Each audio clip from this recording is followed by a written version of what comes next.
So once again, welcome everyone. My name is Tim Stuchtai. I'm the director of BICS, the Brandenburg Institute for Society and Security. And together with my co-authors, we want to introduce you today the study we just published, The Hidden Costs of Untrusted Vendors in 5G Networks. This presentation will be recorded and is being recorded, and there will be a chance for questions later on after our presentation. You can pose your questions in the respective question or chat part of this webinar tool.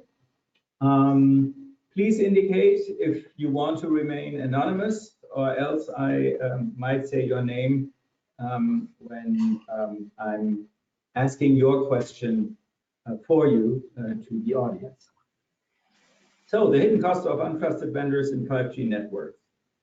A long title, but we had the opportunity to do a qualitative research on this question. So, trying to define what are the costs, and then also come up with some calculation approaches. So trying to answer the question, how high are the costs? And we did so with 4 additional country studies for France, Germany, Italy, and Portugal. And we will briefly introduce the results of these country studies. However, you can find the full document on our website, which I will show to you later. The study was made possible by the US Department of State, and we are very grateful for that opportunity because it gave us the time to think about this, of course, very demanding, but also very pressing topic. So thank you for that. And when I say we, next slide, please. You see the gentlemen, most of them at least, on top of your screen. We are a disciplinary group of computer scientists, economists, and a political scientist from 4 countries, the 4 countries that we cover in our study. And that is, we are Professor Dr. Christian Dörr. He has a chair for cybersecurity at the Hasso-Plattner Institute for Digital Engineering in Potsdam, in Germany. Dr. Enrico Fomento he's a senior domain specialist in the cybersecurity team at Sheffield in Milan, Italy. And so is Gianmarco Panza, who is also a computer scientist and a senior domain specialist in different fields of network technology at Sheffield. Carlos Oliveira is a software engineer and is head of the new ventures at Ubiware, a company focused on the future of internet technologies and smart city platforms in Aveiro, Portugal. Stefan Rausch is a political scientist and is a governmental relations specialist and project manager at the public affairs consultancy Ruvis Development Group in Berlin, Germany. Dr. Reda Jaich is a senior researcher and cybersecurity team leader at IRT System X in Paris, France. Last but not least, my colleague Johannes Riekman, who's an economist and senior research fellow at BICS, and I'm Tim Stuchtai, the director of BICS, the Brandenburg Institute for Society and Security in Potsdam. So, next slide, please.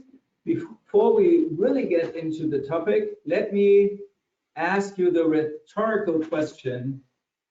Do you recall the time or what it was like when your mobile network operator or your mobile phone plan provider shifted from 3G to 4G, or as at least the Germans used to say, UMTS and LTE? And I thought about that, and it was hard to remember, but yeah, there was a point when I realized, oh yes, the downloading of my favorite newspaper is actually going much faster. And that was great. It was almost like being on the internet via Wi-Fi, almost. But that, if you even want to call it euphoria, vanished very fast, and soon the typical questions remained, and we went back to, do I have coverage? Do I have reception? Do I have battery life in my phone? That became, again, more important. So why all the fuss about 5G? Well, because 5G, that will be different. 5G is not just the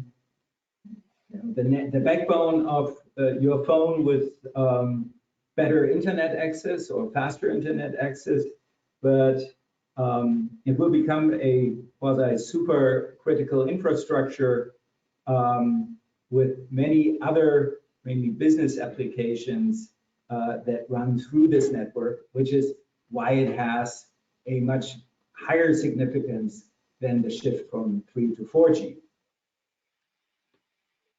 Next slide, please. So why the complicated title of our study? What you can see here on this slide are the 5 main companies that supply 5G technology, the suppliers of all our usual suspects, the mobile network providers who need to buy the technology from one of these companies. These are 5G is a very complicated technology, and therefore unlike in many other technologies, trust is in your provider is very essential because of the complexity of the system that you buy and the asymmetric information distribution between the supplier of the technology and the user, the mobile network operator. With trust, you reduce the, as an economist would say, the transaction costs, because with more trust, you need to do less monitoring, less testing, and so on. But trust is hard to measure, and therefore we thought about this and how do we want to do this, and came up with what you see on the right side, a proxy for trust, and that's the rule of law. Because well, if your trust is violated, then the rule of law is sort of the next best thing. And as you can see, the 5 companies that provide the network technology, of course, different countries of origin, and these countries of origin have a very different ranking in this rule of law index. There's Finland, which is almost at the top, placed number 3, home country of Nokia. Sweden, number 4, home country of Ericsson. Samsung from South Korea. South Korea is ranked number 17. And then there is Huawei and ZTE, both from the People's Republic of China, ranked 88. So far lower on this rule of the law index. And in particular, when you look at the composition of the rule of law index and the sub-indices, you see that undue government influence on civil jurisdiction, which would be important in our case, ranked number 122 out of 128. Limitations of government power, 123 out of 128. And fundamental rights, human rights, number 126 out of 128. So I guess it's fair to say that there's a big question mark that looms over the trustworthiness of a company that has to be managed under the jurisdiction of such a country. And with that, I pass it on to my colleague Stefan Rausch. Next slide. Thanks, Tim. You mentioned it. Trust is important, and trust is the key element for building up 5G infrastructure and the technology used for this. As the previous slide illustrated, there are differences between the vendors. And it is especially hard for the Chinese vendors to accomplish the same degree of trustworthiness in contrast to the others. What we put together on this slide is a really small extract of the media coverage about cyber attacks, espionage, data breaches, and so on. And it's not only media articles, but also reports from national intelligence services, from international security agencies, federal bureaus of investigation, and so on, with, let's say, an obvious different amount of news about those issues. And if you don't trust us or this slide, try it on your own. Use your favorite search engine, type in espionage or cyber espionage and the respective country of origin of our vendors, and no surprise, you will find a huge difference in the quality of articles. So what we have to consider is, what does this mean for building up 5G infrastructure? And Tim, you said it is not critical, it is super critical infrastructure. And what does it mean in terms of security? What security implies for 5G, this is something Enrico will tell you now with the help of the next slide. Yes, so the points of security in 5G infrastructures are rotating around the three terms that are confidentiality, integrity, and availability of the data. This is a classic, let's say, triad of elements that is common with other infrastructures as well that needs to protect the data in these three contexts. But the point is that 5G also enables for another important element, that is safety, because of its obvious and relatively known in connections with the Internet of Things and the many elements that not only exchange data, but also perform actions. Therefore, the problem of untrustedness in the 5G not only takes the risks of losing data, but also losing, let's say, physical assets. And therefore, we added safety besides these three elements. Next slide, please. Yeah. This is the first, let's say, country study slide that represents the situation in Italy. Recently, Italy completed the legislative framework that will regulate the future 5G development, especially the second wave of standalone implementations. The legislation framework in Italy is done by three elements: the European Toolbox, the Golden Power legislation, and the national cybersecurity perimeter. The first one, the European Toolbox, defines vertical and horizontal countermeasures. And actually, all the interviewed mobile operators already taken measures to apply this countermeasure. For example, distributing the different providers in different geographic areas, also to limit the consequences of a potential breach or action from an untrusted device.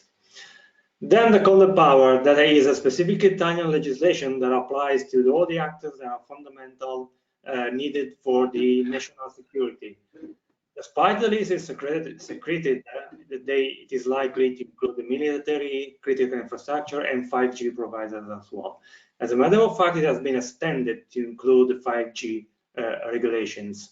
And it also has, from the trusted vendors or high-risk vendors point of view, the power to veto potential commercial deals, a situation that actually already applied once.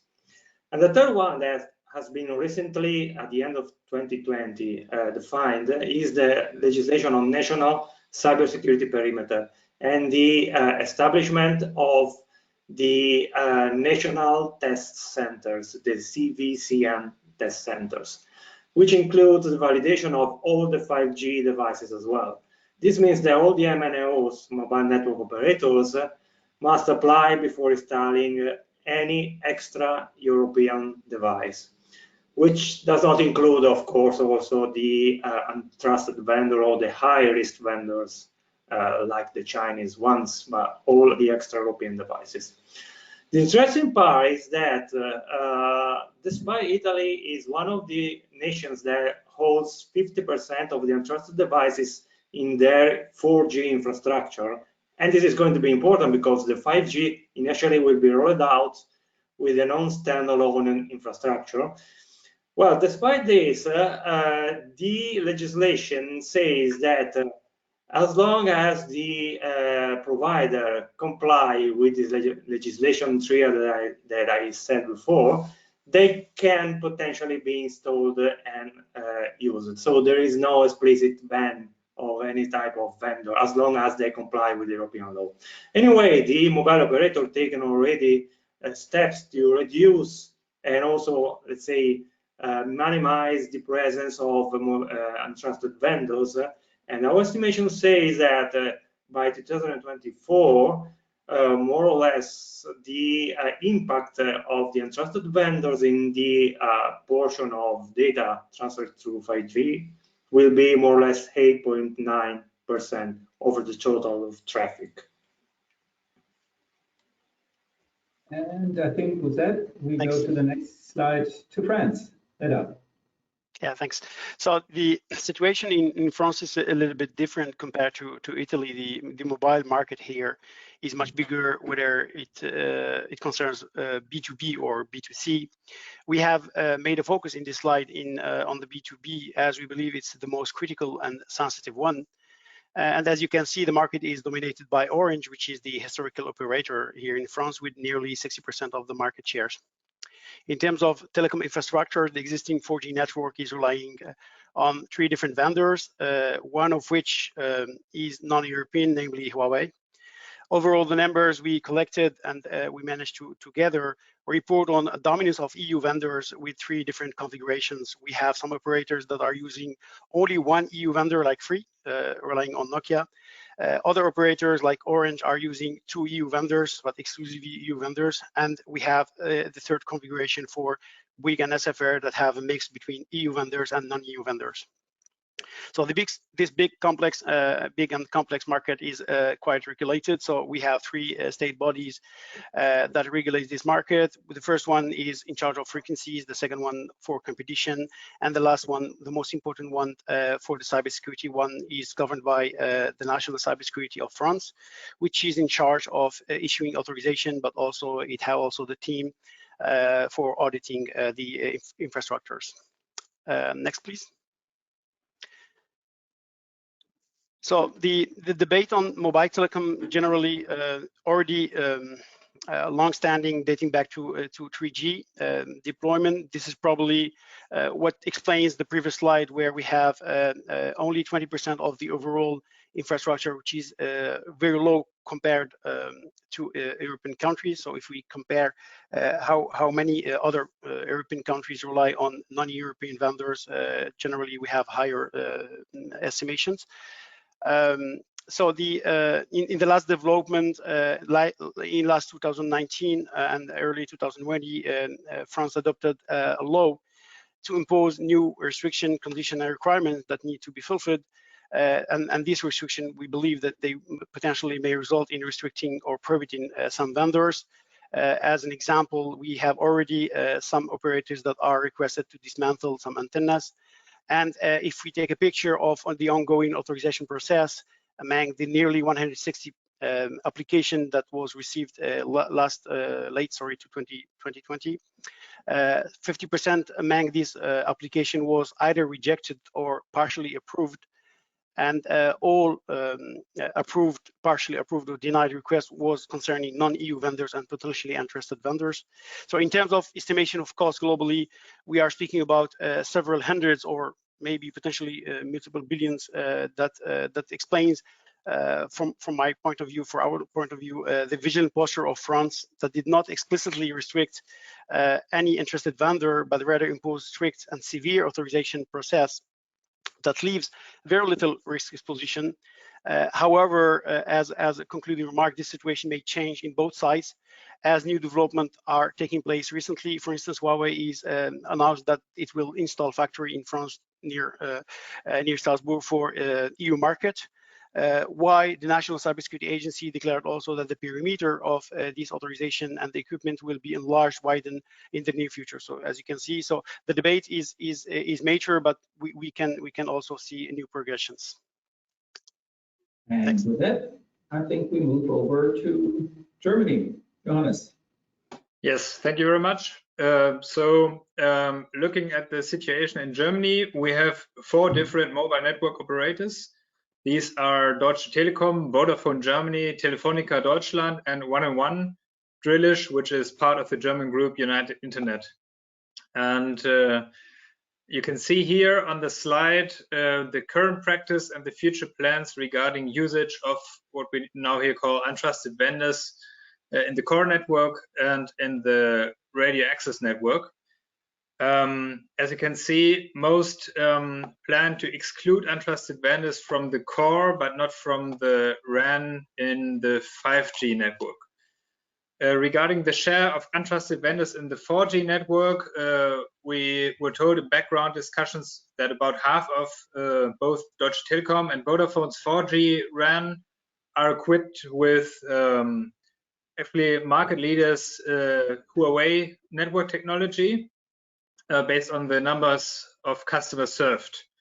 If we look at other sources, for instance, the Strand Consult reports, we see even higher proportions of 65% for Deutsche Telekom and 55% for Vodafone, and I think 50% for Telefonica.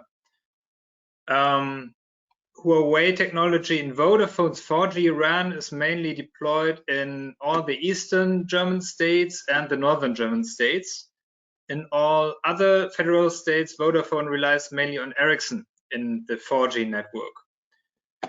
Next slide, please. So, regarding the current state of debate, or especially the current state of regulation, there is the second law to increase the security of information technology systems, which is called the Second IT Security Act, or IT Security Act 2.0, which is in the draft bill now. And that will be decisive for the rollout of the 5G infrastructure in Germany. We expect adoption by the parliament probably in April. And regarding the main points of its contents, it's a 2-pillar double test procedure, which includes the Federal Office for Information Security, which is abbreviated BSI. Its job will be to check the technical components. Also, the Federal Office for Intelligence will add the assessment. And on the other hand, the Foreign Office, together with the Ministry of Economics and the Ministry of Interior, will also look at what we call here reliability check, or the trustworthiness check, and come up with a final decision. So they seek an agreement. They are planning to seek an agreement in an ongoing and regular exchange in form of an interministerial jour fixe between the Ministry of Interior, Economics, and the Foreign Office and the Federal Chancellery at the head of unit level. And both telecommunications and critical infrastructure operators are to report critical IT components to public authorities, but in particular to the BSI, while vendors of critical components must sign a guarantee declaration, and untrusted vendors can be banned if they do not pass the tests for trustworthiness. Bottom line here is, that the hidden costs in Germany probably can be contained reasonably if the implementation of this IT Security Act with the double test procedure does not just mean that the least common denominator between the involved houses will be decisive, but that the decisions must not be timid. Next slide, please. And with that, I think we move all the way to the west of Europe, to Portugal. Carlos, the floor is yours. And in Portugal, the process is a bit delayed in terms of the 5G auction and rolling out the 5G infrastructure. That is because, of course, last year was atypical, but also because of the nature of the new auction, the nature of how our national regulator is implementing new rules for the introduction of new entrants in the 5G landscape. That has not been without controversy and is challenging from incumbents. But in fact, we have the auction in progress. Last year, the rollout was fully planned. The 5G security work group in Portugal is in place, and we expect the first deployments to begin later this year. And that will take us to 2024 with all major national infrastructure covered, and to 2026 with 90% of the entire population connected with high-speed internet. With this in place, there has been a tacit commitment by current MNOs, our top 3 MNOs, to exclude vendors from the core of their network, but that has not been due to any sort of existing regulation or new regulation put in place. What has existed is through this 5G security work group and through the joint work of the government and its stakeholders, a confidential report that has not yet been released on 5G security, even despite parliamentary pressure, where the government has stated publicly only and solely that the security of our networks will be promoted by equipment certification and approval, and not by the exclusion of vendors. Of course, as we roll out our first 5G deployments later this year, our exposure to the hidden and obvious costs here in Portugal, due to the lack of a clear regulatory framework, will only increase, and thus we will of course become subject to some of the costs that we have laid out in both the policy paper and the country study that you can find later on in the report. Next slide, please. And of course, in bringing that back to what some of these costs are, and starting by the obvious costs, one key one that obviously comes to mind as a result of an external attack would be a total blackout scenario. That is the most catastrophic scenario.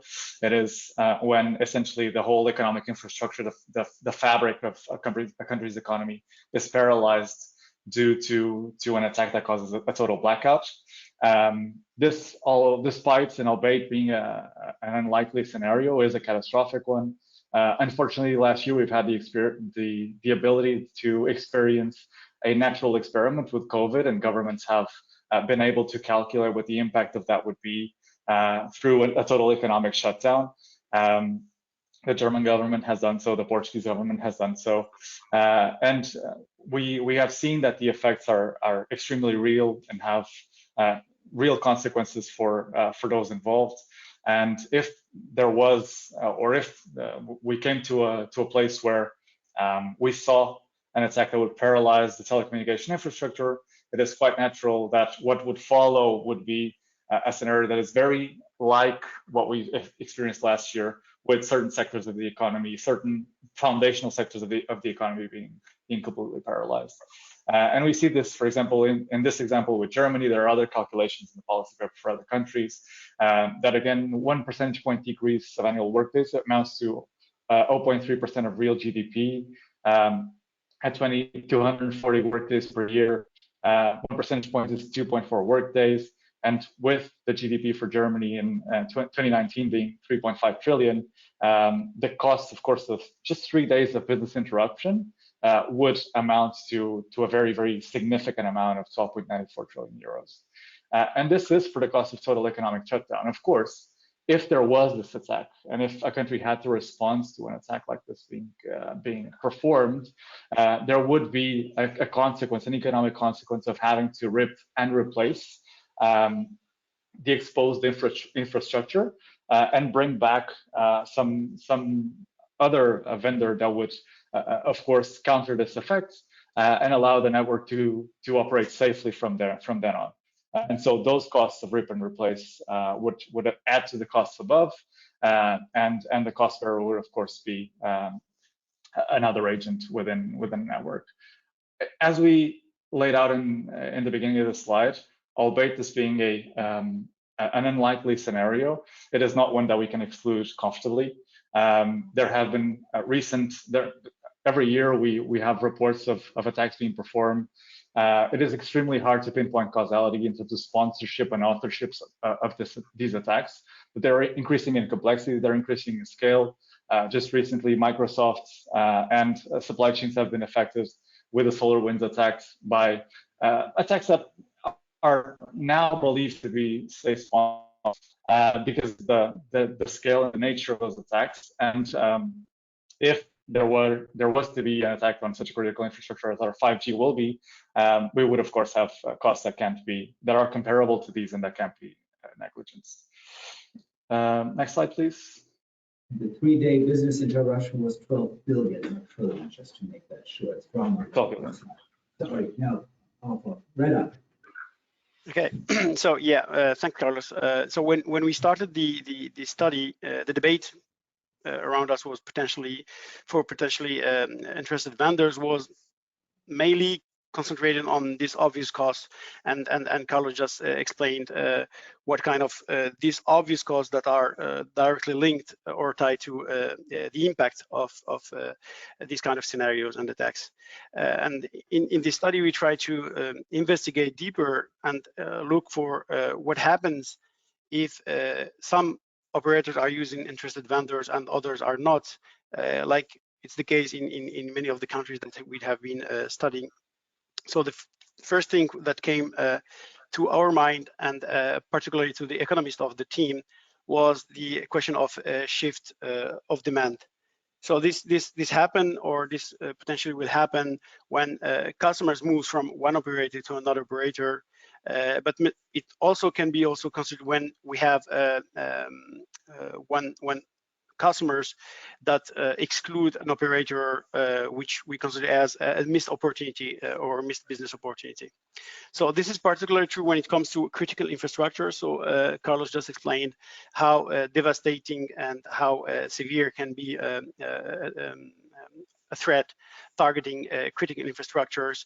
And as you may know, most of critical infrastructures are considered as operators of essential services, and hence need to comply with the security directive of the NIS, or Network and Information Systems, that was adopted in 2016. So the idea is, we believe that these actors will probably be forced or will decide by their own to move to networks to that have less risky situation or less risky configuration. And it represents a big portion of industrialized countries like Germany, France, and Portugal, and Italy. So in the figures we collected, we have a huge amount that are considered for Germany, for instance. We should have something similar or comparable for France, but as we showed, the limited exposure of French network to interested vendors or non-European vendors limit this calculation. But generally, we're talking about billions, and for the only exception is potentially Portugal, which seems to have very low figures, and the explanation potentially could be in relation with the very narrow definition and sense of critical infrastructure that they have in Portugal there. But globally, this is something which is important, and this is an important share of the hidden risk or hidden cost that we consider in this study. And you will find insights and details on the report that you can download on the website. Next, please. So the second situation that may also involve a shift of demand could be motivated by another reason, but it's also very important for Western countries, particularly in relation with industrial espionage. This is very important when we have countries that are very dependent on or which GDP is heavily dependent on IPR intensive industries or sensitive IPR related economy.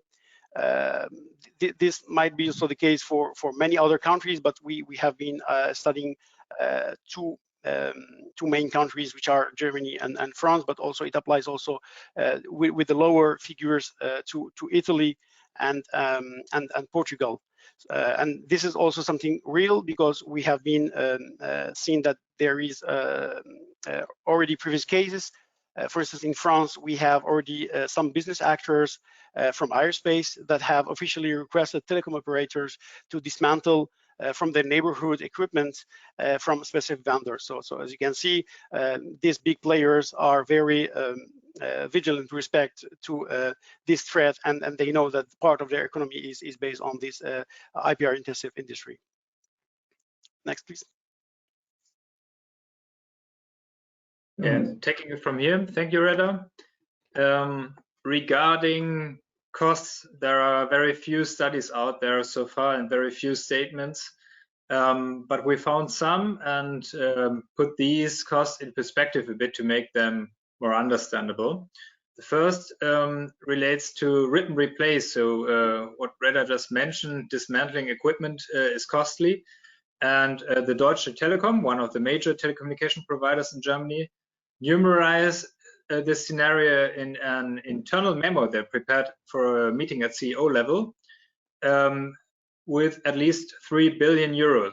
So that sounds very much in first place. We must say we consider this these 3 billion estimate to be very high compared to some other figures given, for example, by British Telecommunications with a bit less than 0.6 billion euros or 500 million pounds, and 0.2 billion given by Vodafone. Anyway, let's take a literal 3 billion. This would correspond to approximately 65 euros per mobile phone customers, given their 46.2 million customers contracts and prepaid cards. Another an actual study out there was written by Oxford Economics, published by Oxford Economics, and they price basically the effect of excluding a major competitor from the market. And they came up with a figure for Germany, for instance, of 479 million in 10 years increase in average annual investment cost. Putting that into perspective would relate to 3.18 euros per contract, per mobile phone contract. And this, we must say, is still a fierce overestimate, as this does not yet include machine-to-machine communication, which will play a large role in the future in 5G. They also calculate or estimate 6.9 billion as what they call permanent loss to GDP due to a delayed rollout in 5G deployment in 2035. Putting that into perspective would mean 83.11 euros per capita, or in other words, 0.2% of the 2019 GDP of Germany, so not very much. While the study is impressive and done very well, we believe that some of the underlying assumptions maybe have to be reviewed. For example, more competitors does not equal more competition and thus generate lower prices, higher quality, or more innovation. Economic theory, example given the literature on bilateral negotiations in what economists call oligopsonies, or more practical real-world examples like Airbus and Boeing, the semiconductor industry, show that even in a duopoly, there can be fierce competition. And there are already other competitors and will be new entrants into the market, for example, Samsung. Open RAN is another point. This will make mobile network operators less dependent on system providers like Ericsson and Huawei, and this will have a big impact on prices, we believe. We believe there is no catching up regarding the growth curves, but rather bouncing up, because the real applications will come later in 5G, and also the time horizon 2035 is extremely long. Next slide, please. Moving on to Enrico. Nope, sorry. So there's one very interesting development in the sphere, which you might have heard about, which is Open RAN. And so here we briefly want to put this into context of the study and what that means. So if you look into the history of the telecom industry, so 30, 40 years ago, telco equipment used to be by the same vendor. So you would buy everything from one particular manufacturer because of interoperability reasons. You want to have everything so that everything seamlessly works together. So of course, there are standards for interoperability. So 5G is a standard as was 4G, but vendors do tend to interpret them slightly differently. So in practice, this means that in many environments, you would have one vendor, or if you have multiple vendors, because you need different feature sets, you would have a lot of middle boxes to enable interoperability and translate them.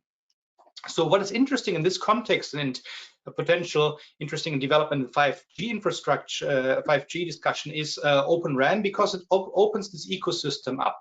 So here what you can do is you can get the radio interface, so the thing that talks to the cell phone, from a different vendor than the rest of the deployment. And that is made possible due to a number of innovations within 5G. So software-defined networking, network function virtualization, or that computing can be done on commodity devices. All of these are the key ingredients that makes these new use cases possible within 5G that we talk about.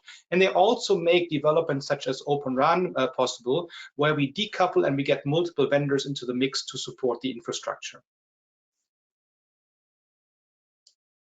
Next. There we go. Yeah.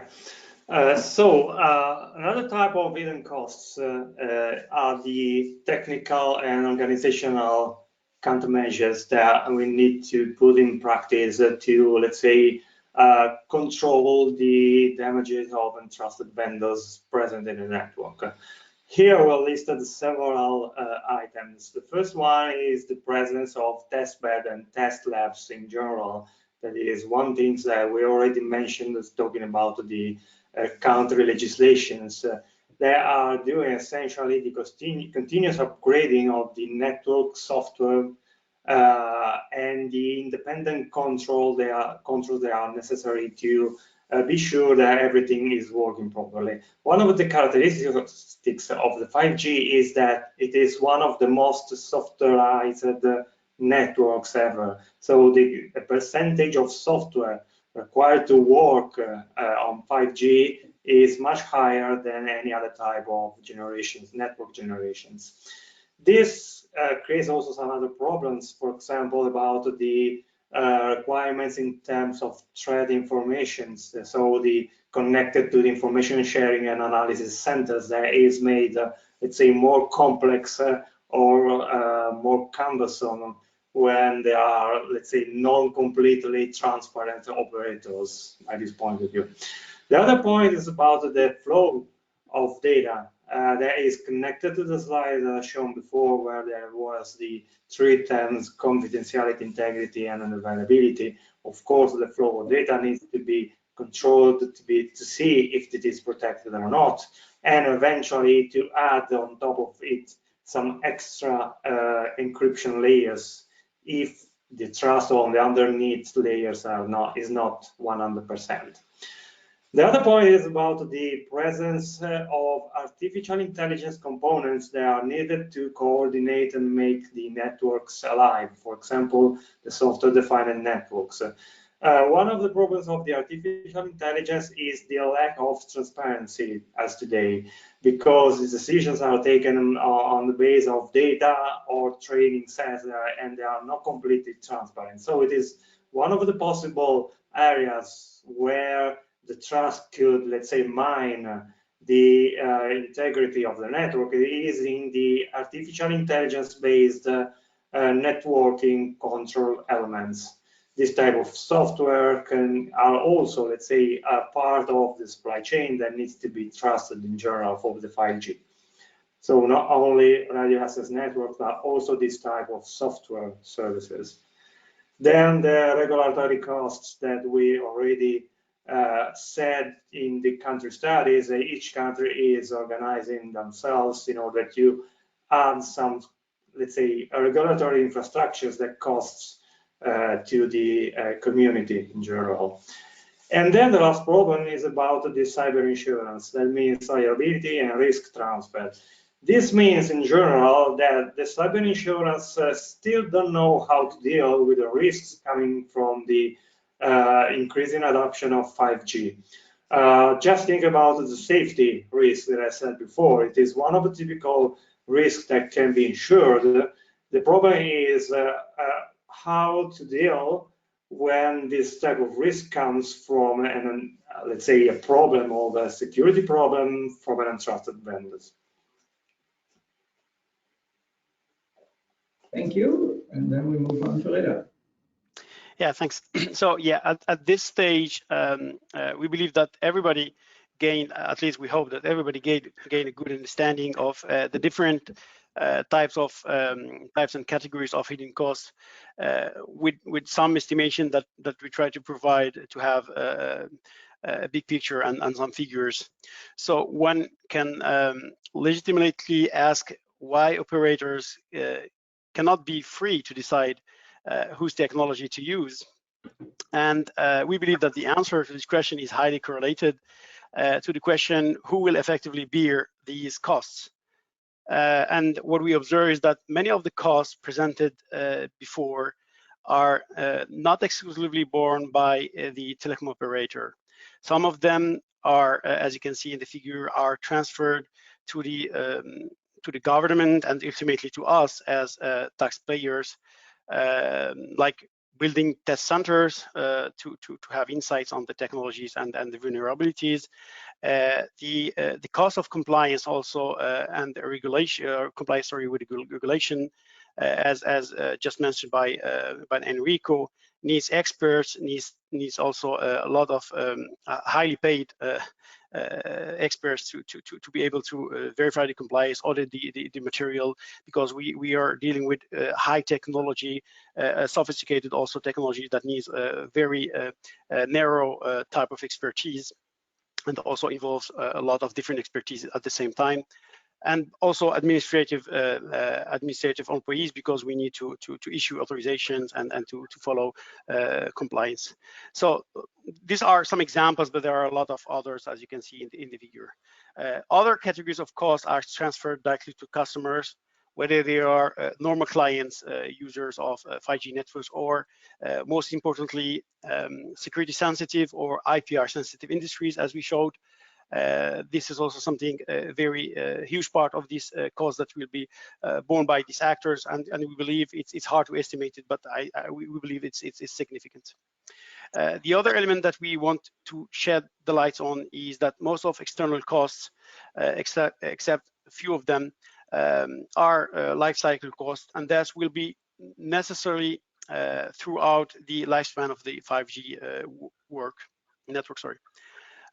So in comparison with the initial cost of building the network that are just one shot and represent just a limited part of this expense, we as a concluding remark, we believe that these costs do not justify an operator exclusive responsibility in answering who's responsible for selecting the technology. So it's a real shared cost landscape with huge amounts of costs, and we need to have this big picture and to be aware about the consequence of the decision making and whether the operator is only responsible or not. And as you can see, a lot of expense and a lot of costs are shared with the society as a whole.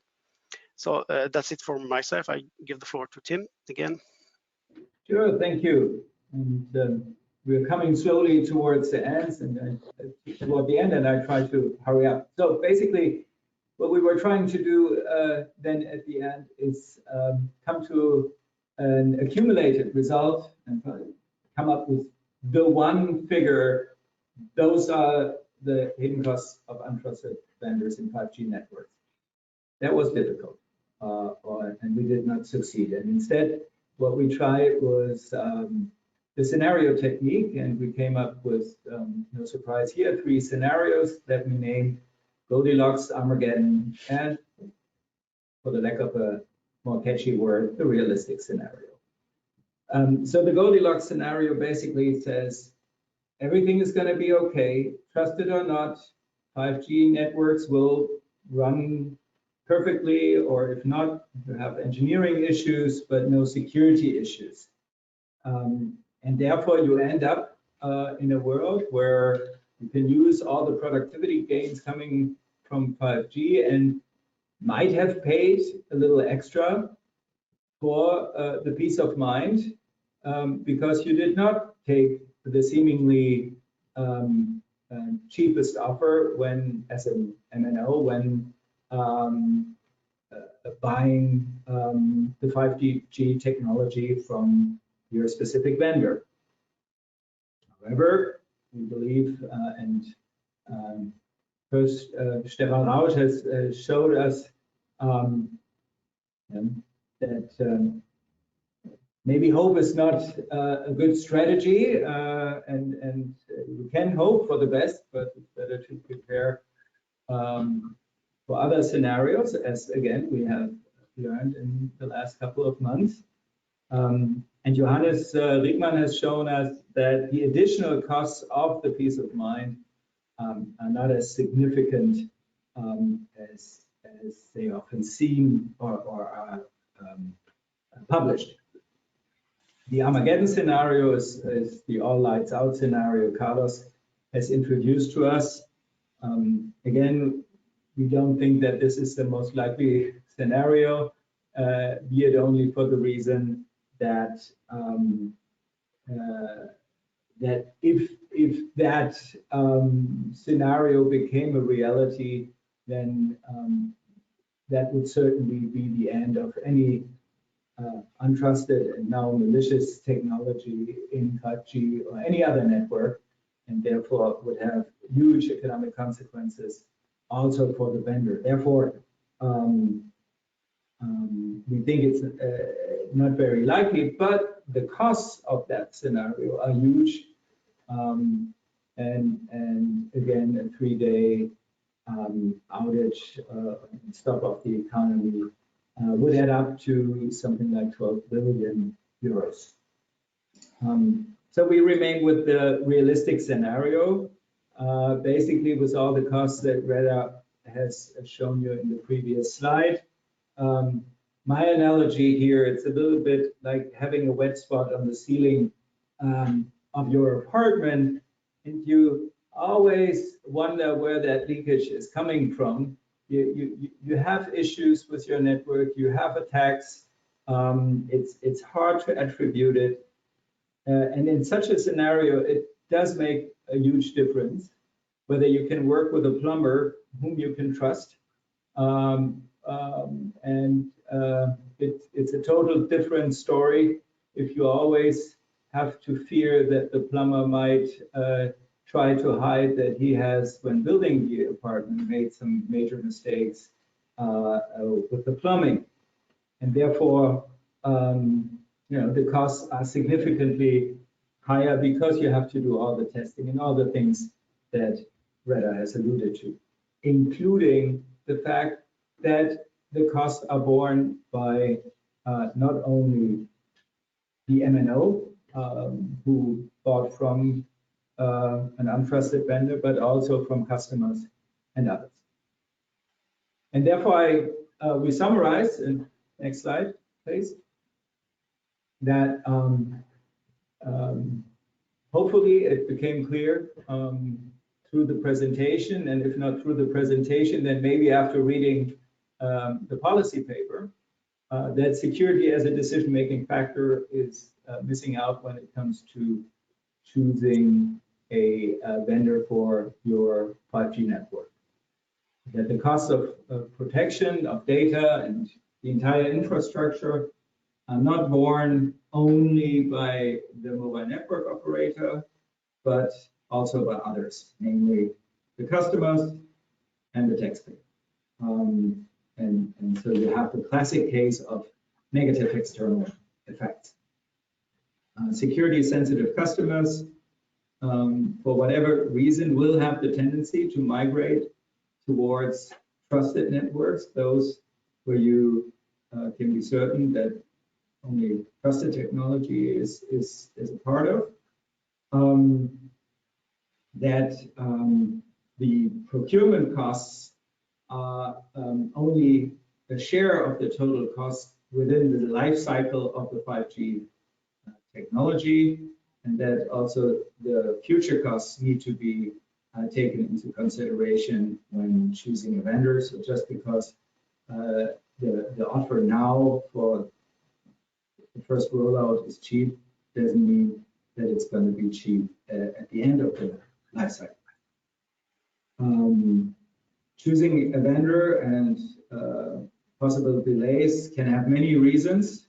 Again, the COVID connection here, and from all of our 4 countries, we can give you an example why the rollout is slower than expected.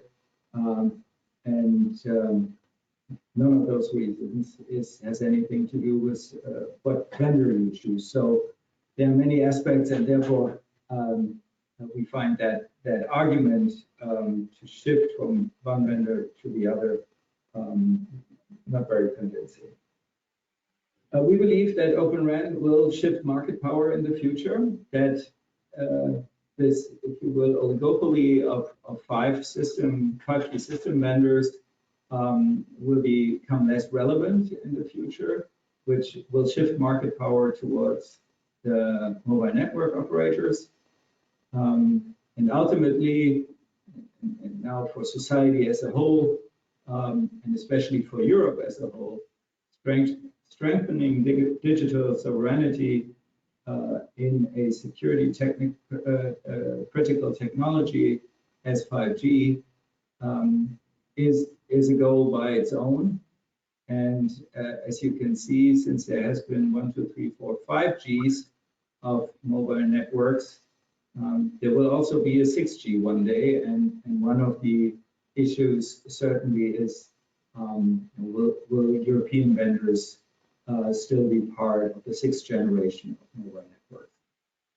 Next slide. So therefore, we conclude and come up with a few policy implications. And one thing is certain, there is reason to believe that there is market failure in this market for 5G technology, and therefore there's a need for government intervention. And through regulation, and regulation should needs to take into account not only the private costs of security of the MNO, but really the entire, also public costs of security. Within the EU toolbox, and some of the national attempts to regulate the future of 5G networks, they are on the right track, but the proof of the pudding is will the implementation of this regulation be consistent with the ultimate goal here, and that is to have secure and trusted 5G networks. Last but not least, you know, as scientists ourselves, always looking around for opportunities for third-party funding. We see many opportunities when it comes to 5G applications. There's a lot of money from the EU, from national governments for this kind of research. What we see very little is research and testing for 5G network security. And therefore, we think it is necessary that at best on an EU level, or maybe even a transatlantic level, that we do have a test laboratory and research institute for specifically 5G network security and not just the application. And with that, we conclude. Thank you very much for your attention. I see that I saw some raised hands in my display here. Once again, it's time now for the Q&A part. But please put your question in the chat here, and at best direct it directly to one of us, or else I will do it for you. But maybe I first comment on a comment that we already received from John Strand. Those who know the field here know that he's a big expert on 5G and is publishing a lot himself. And he comments that he can't understand that we use the numbers from Oxford Economics, and rightly points out that this study was financed by Huawei. Sure, but I mean, that is clearly the case. But still, we think these are numbers that we need to deal with, and I think Johannes has shown that especially the price effect that Oxford Economics is coming up with is not as scary as it might look at the first glance.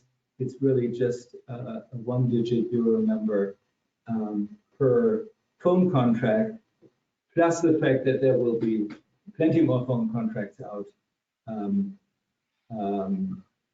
in the future, when it's not only a human-to-human communication, but machine-to-machine communication. Anyhow, so John points out, if you go to his website, Strand Consult, you find many great sources there, which we also used and cited in our study. So yeah, go visit it if you want to know more. Next, now the first real question is directed towards Enrico. So Enrico, what counts towards the untrusted devices in Italy?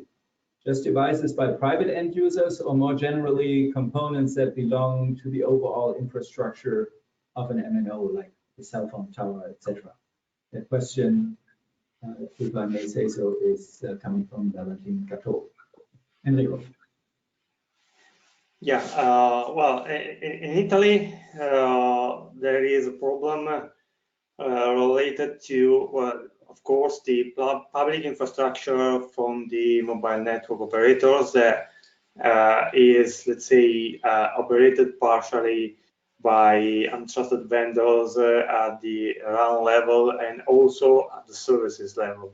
But there is also another problem for the private 5G, let's say the so-called industrial 5G networks, for which the regulation is not clearly established yet, because the actual legislation in Italy covers the installation for the, let's say, nationally relevant actors like the mobile operators or the nationally spread infrastructures.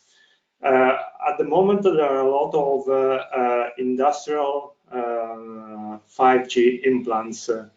Those type of implants, they are 5G locally connected while they are bridging on 4G for the geographic communications. And for these actors, the situation is less regulated.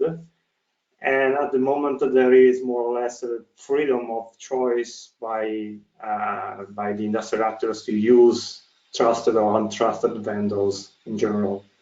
So I would say that in that case, the risks that we underlined in the previous slides are more, let's say, more evident. All right. Well, we will see if there's a follow-up question. We will see about it. Here's another one that goes more into the industrial policy field, really, by Philippe Loyer. A little question. Hello. Some telecommunication startups located in the countries that recently restricted the presence of Huawei declared they were pleased with the decisions. Could we envision that reducing the weight of a dominant vendor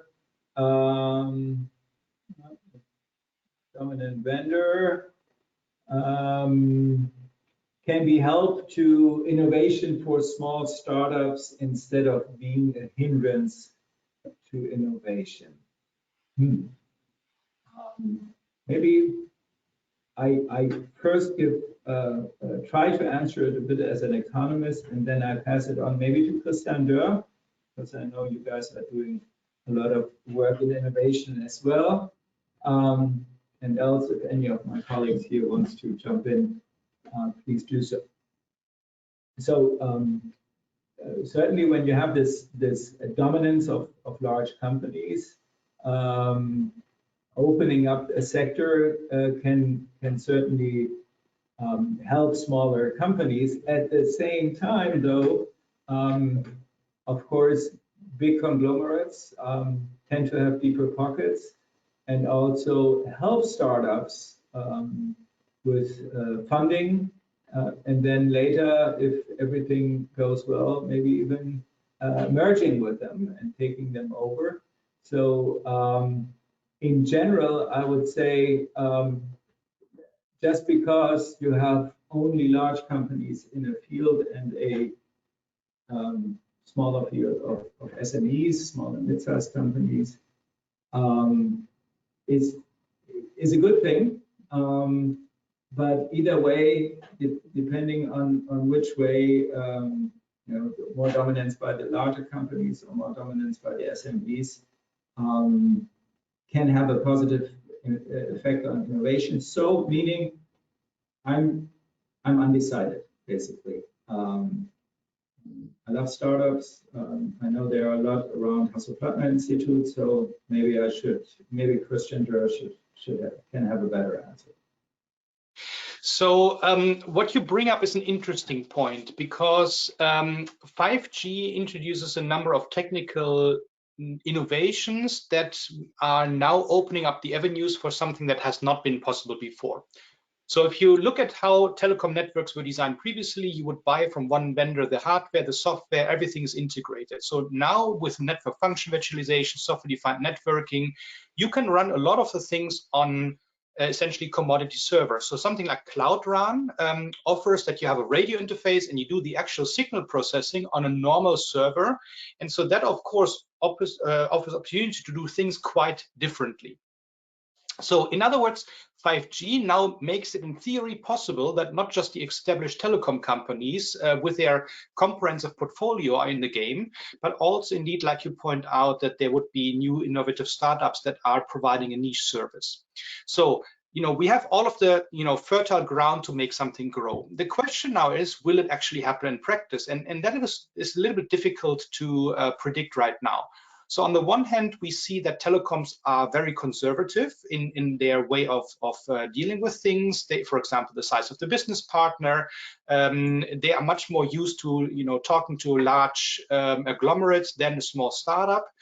Can the startup deliver? And then there are also questions coming up like the patent portfolio. A lot of the innovations around, for example, Open RAN, but also other cloud innovations has already been taken up, and there are very strong competitors in there. If you look at US tech giants, they are now also moving into this direction. So it depends to be seen how much small startups really can make a dent there and become an interesting niche player that is delivering a key service to many networks. So I think fertile ground, yes. The question, can it play out? We'll see.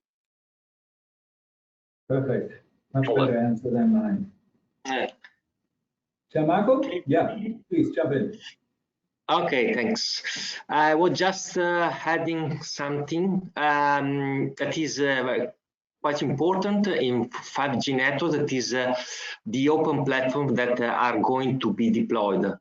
We are assisting really to edge computing, that is really an innovation in 5G. And this is an open platform, specifically the standard from edge, this mobile edge computing. And there, the innovation could be really empowered, because this open platform, there, any developer, an application developer, service provider can put its artifact and its new services, and to enable new use cases that require strict performance terms or delays and bandwidth that can be provided right at the edge of the network. And this is important because some players that are cloud player now, they are moving their interest on this option, and from Amazon to Google and other are providing a platform at the edge of the network, and already coupling with some former vendors. It is recently announced that Nokia has established a deal, a partner, let's say, with both Google, Edge, Microsoft, and Amazon, all of them, in order to provide novel services at the edge of the network. Of course, addressing different verticals, but mainly new use cases that will be will make the difference in the next years. All right, thank you, Gianmarco.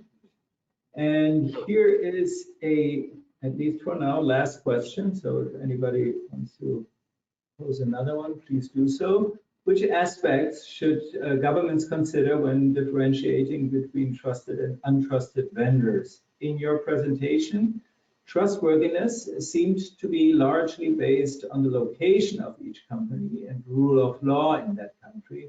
But are there other aspects that need to be considered? So first of all, yes, of course,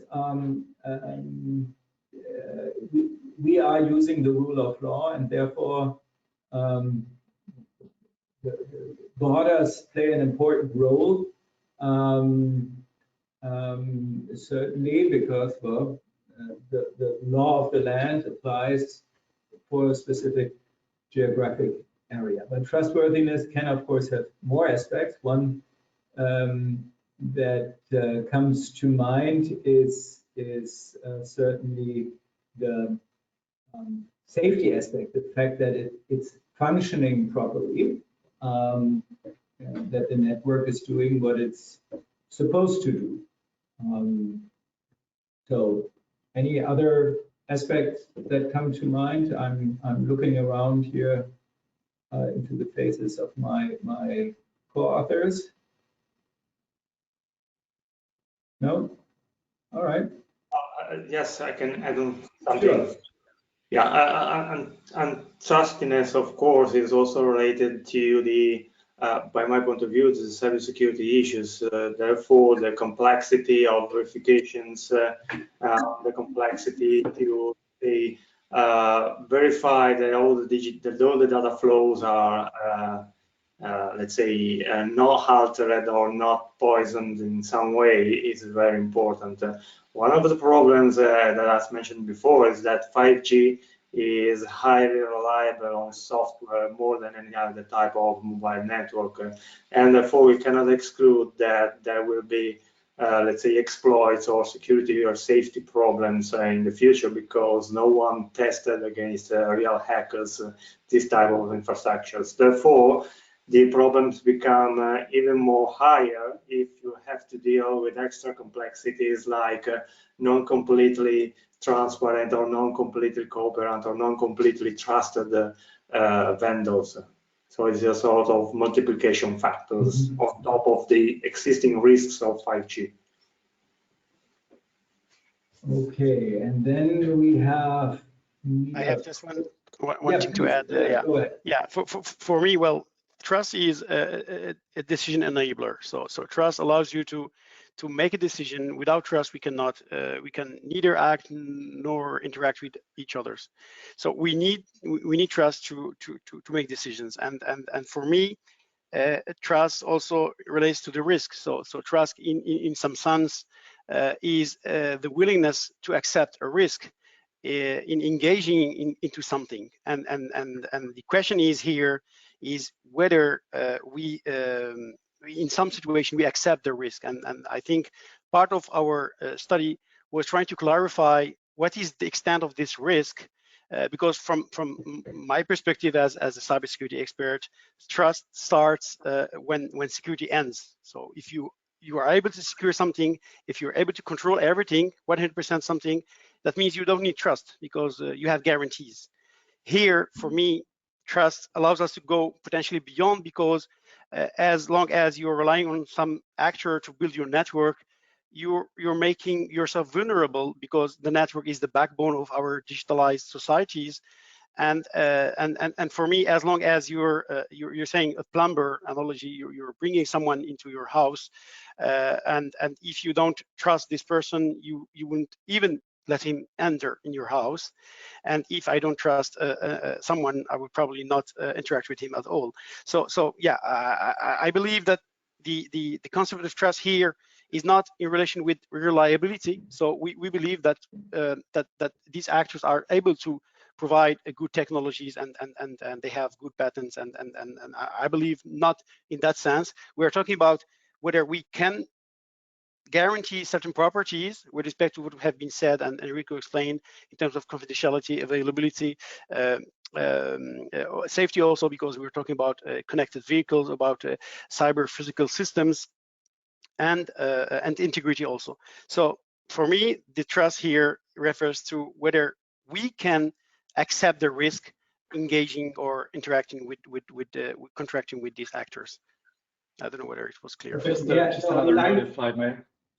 Sure. Sorry, Just let me say, I like the part that trust starts where security ends. But anyway, Carlos, go ahead. No, absolutely. And just to add to what has been said, and in terms of the original question of whether supplier location is a determinant factor, that is, and the rule of law associated with the origin, that is in fact one of the things that the EU toolbox takes into account and references, and the risk profile is one of the things that countries are asked to assess on an ongoing basis. That takes into account where the supplier comes from, what the legislation looks like in that country, the characteristics of the corporate ownership, etc. Those are all factors that are outlined in the EU toolbox, and that need to be taken into account right now.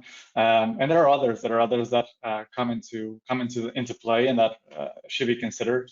And those include the overall quality of those products, the cybersecurity practices of those suppliers, the degree of control that supplier has over its own supply chain, how transparent it is, whether enough resources are prioritized to its security practices, and whether they're freely accessible and available to assess by independent third parties.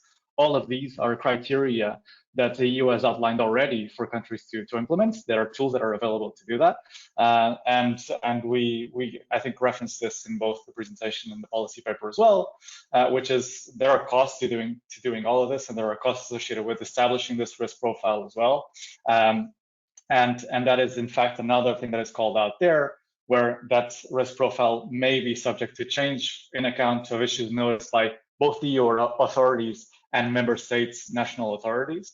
And so a lot of factors come into play in assessing this risk profile. There are clear guidelines. One of the recommendations that we make here is that these practices are implemented consistently across countries. And I think that's an essential part of in making sure that all the profiles are assessed correctly. Great. We have one last question by Milot Hoti, and it seems like you want to have the microphone. Let's try that. There was a reason why we said write it in the chat, but how about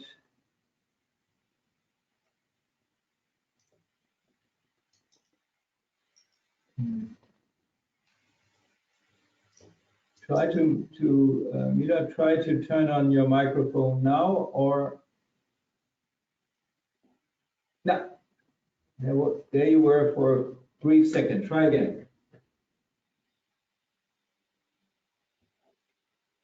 Yes. Can you hear me? Yes, now we can hear you.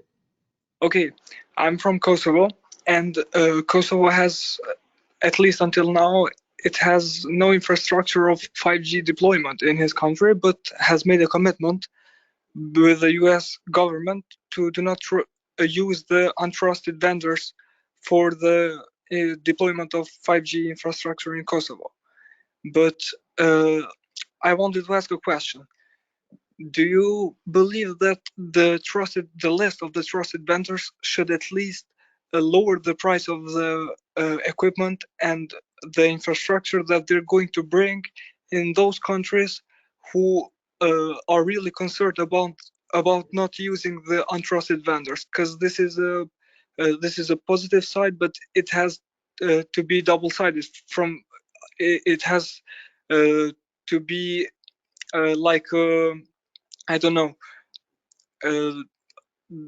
The providers should also lower the price in order for the companies to have it easier to implement the 5G. Because I saw that in Portugal there were no 5G deployment at all, just to test in OOKLA map. I've seen that in Portugal there are only 2 sites that are testing the 5G deployment, but in Kosovo there are none. All right. Thank you, Milad. Maybe I go first, and Carlos, you can pick up now that the sun is coming out here in Potsdam. You can pick up from there. So basically, here our argument is yes, maybe the procurement can be a little cheaper at the beginning. You will have companies that underbid. Maybe even the market price and offer a price that might be even below the actual cost of producing the product. But what we are trying to show is that there are significant external costs for other parts of society because of the security issues that we have related to. Plus, there are costs later on in the life cycle that also need to be taken into consideration. So it's so if for whatever security or political reason one rules out certain providers, then that might mean that the costs seem to be higher at the beginning. But our argument is no, they are now just lie all with at least more with the vendor, because you concentrate just on trusted vendors alone. But Carlos, yeah, Portugal is a bit in the same situation, so maybe you can relate to that. Go ahead. Of course, and as you said, Tim, there's a price to there's an initial price to set up the network and set up the entire infrastructure and architecture. Then there's a cost to operate it, keep it safe, keep it running, and ensure that it provides the adequate level of service that customers have contracted, both business and private customers. And that's exactly what the policy paper alludes to. And some of these hidden costs that aren't naturally considered in those calculations, that are naturally in the spreadsheets that the MNOs will take into account and that governments foresee when they install these networks, potentially, as you said, at a lower entry point, at a lower entry price, but which would then have consequences and longer lasting consequences if there were security risks attached to them. In Portugal, as I mentioned, in the face of a clear regulatory framework as of today, what has happened is exactly that the key MNOs have stated that they won't have untrusted vendor technology in their cores.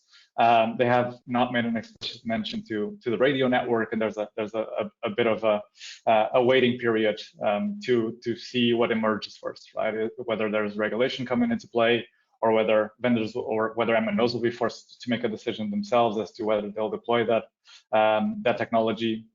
But I think that's a recognition in themselves that they're listening to what the EU's recommendations are, that there is an expectation that there will be a regulatory framework in place, and that they've listened insofar as excluding them from the radio network, from the core network. Whether that will also have to happen in the radio network is at stake now. and is one of the factors that we mentioned is worthy of a regulatory framework or a clear regulatory framework around that. Thank you, Carlos. Excuse me, Tim, can I add just a few? Oh, thanks. I would just to add that as far as we know by interview from a critical mobile network operator in Italy, when we have to deal with greenfield deployment, let's say, you really get very good prices from former, let's say, operators, vendors. So it is likely that in this case, even if the market is restricting in terms of available vendors, the offers will be very good. And if the deployment is to address some rural and remote areas, it's not excluded that Open RAN will have a chance to be deployed.